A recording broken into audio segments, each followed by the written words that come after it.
Well, thank you for returning. As promised, here's the first video for the year. This is the Fw-190D kit released by Airfix many moons ago.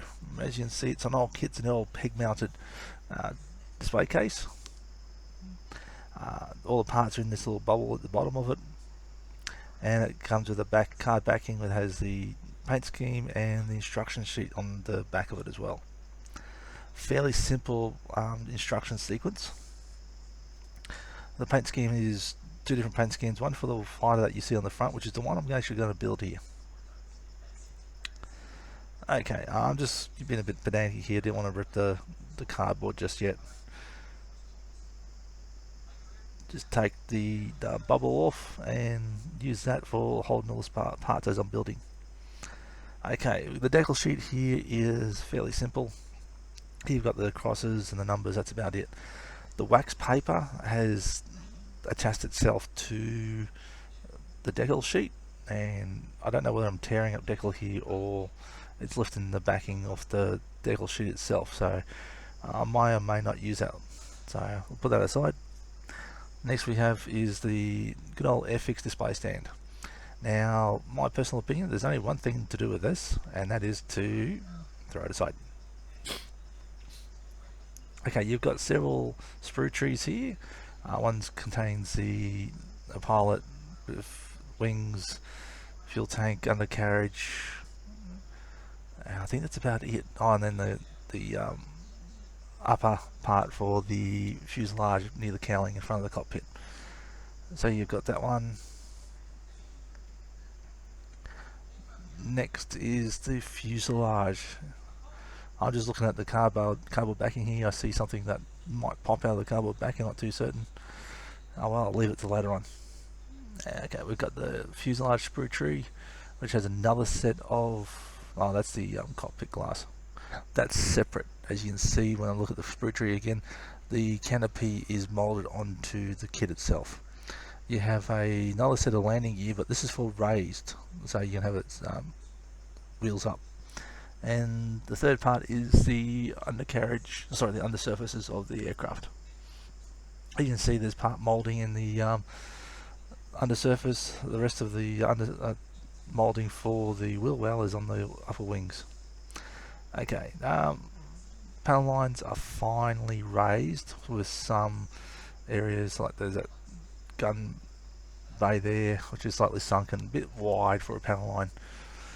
The propeller, it's basically the spinner and blades all in one. There is a backing on the sprue tree, there it is, that will mount onto the engine cowling. So, without further ado, let's get on with the build. So I'm just racing around here. Building the cockpit first. Remove everything from the tree, yeah. I'm going to be reaching into my paint drawer shortly. I did some research. I actually cut it out of the video sequencing. I did some research.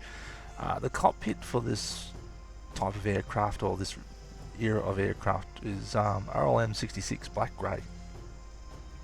I'm using Gunsy colours at present. I might switch it to me later on, depending on what colours I need. But under Gunsy colours, it's Gunsy 416. Which is a semi-gloss for Luftwaffe aircraft, and it's RLM 66 black grey. That's the pilot that's getting a bit of work there. He has a bit of flash or panel lining. Oh, sorry, mold seams, some mold lines. I left the bottom of the sprue tree on his feet to give me an anchor point, which I'll use very shortly so I can hold him. I haven't painted him up yet, he'll get painted later on.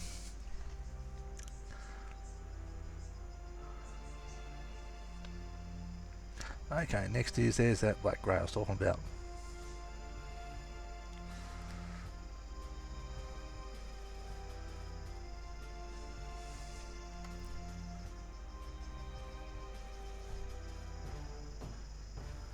I start off with a Tamiya paintbrush here. It's one of those, what are they called?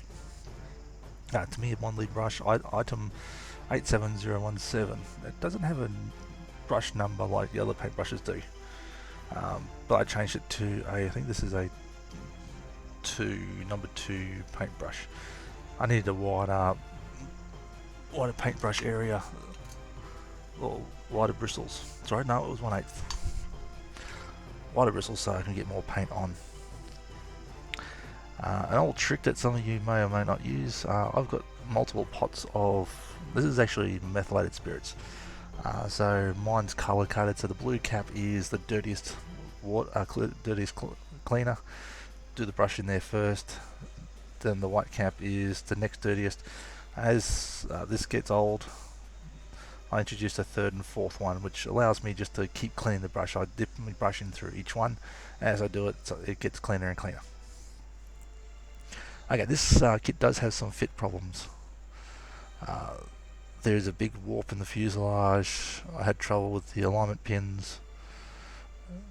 So what I've done here is glued the front nose first, using these nice C-clamps to hold everything together. Okay, I took a break then. Now working on the wings. So here's the undersurface.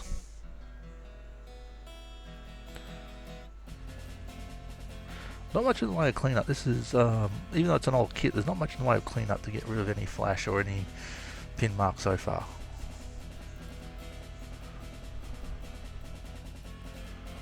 I use emery boards for sandpaper, and they're rather old as well, so it's probably about, some of these are 10-year-old emery boards that I'm using.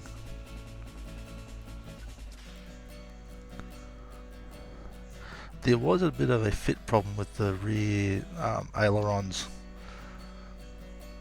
They wouldn't go together, so I had to cut some material away to get them to cut together, to come together.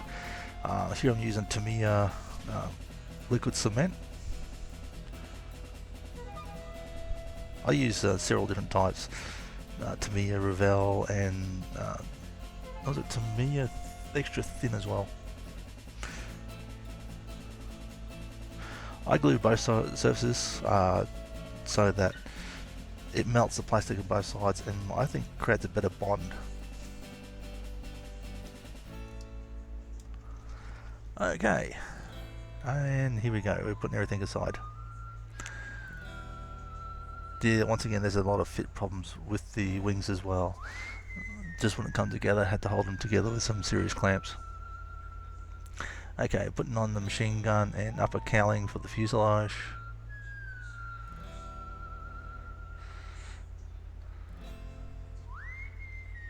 Just getting rid of the seam line there, I think it was a bit raised. This is how I can just fit that part a bit cleaner. The air filter coming up, which on the side of the front of the aircraft. Oh no, the engine itself. Engine cowling. There's 4 attachment points in engine cowling. It makes things a lot easier.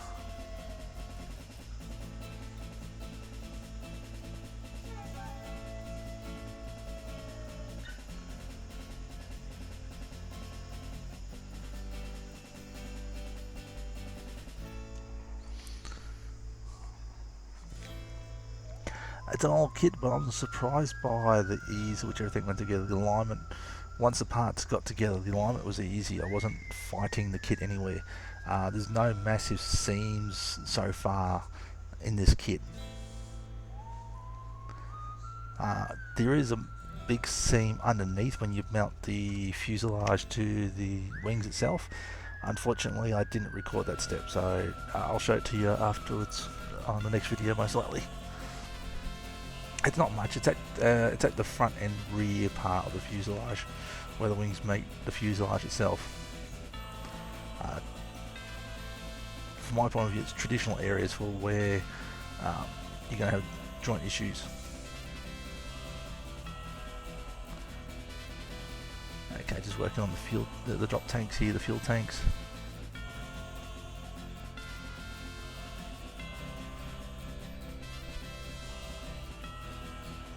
And this is about it for it. I'm just doing the spinner now.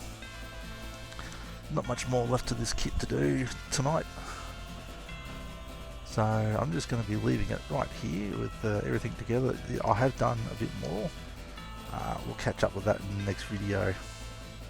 But for time being, this is about half an hour's worth of work.